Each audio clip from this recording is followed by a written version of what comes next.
On joulukuun 6. päivä eli itsenäisyyspäivä. Hyvää itsenäisyyspäivää kaikille.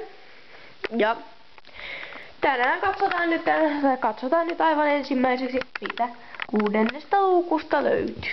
Ja sieltä löytyy sininen tussi. Laitetaan sitä tähän. Näin. Sininen tussi. Ja minä keksin kai jo, mitä me teemme. Tai no, piirretään nytten vielä. Tämän kerran katsotaan sitten, mitä joskus toiste keksitään. Mitä vielä liituja on ollut ja kaikkea jännää, niin nytten tehdään vain tavallinen Suomen lippu.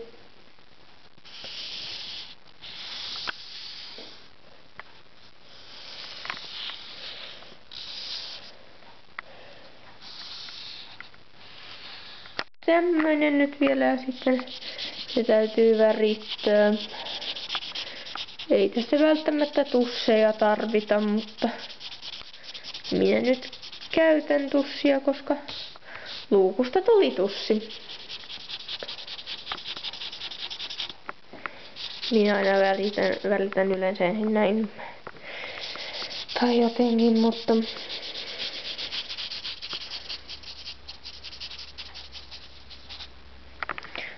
joka tapauksessa voi myös tehdä sellainen, että tekee monta pikku Suomen lippua ja sitten tekee joulukuusen koristeen siitä.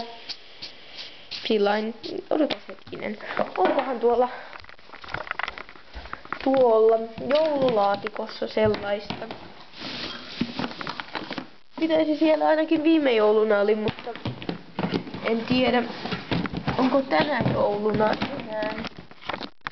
Hetkinen.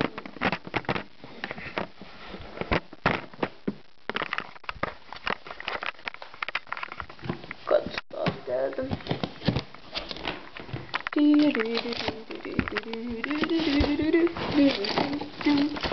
On! Tämmöinen, jossa on... No se on nyt solmussa, mutta jossa on monta Suomen lippua ja sitten se on naruissa ja sen voi laittaa joulukuuseen koristeen. Semmoinen.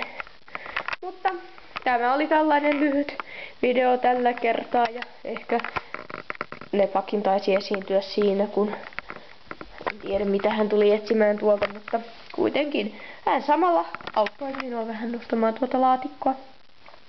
En viitsinyt aiheuttaa kolua, mutta nyt minun pitää muuten mennä karsinaan ennen kuin Nepa tajuaa, että olinkin irti. Mutta minun pitää jatkaa tätä joskus tai no, jatkan sen tänään illemmalla. Kiitos ja hei hei, hyvää itsenäisyys!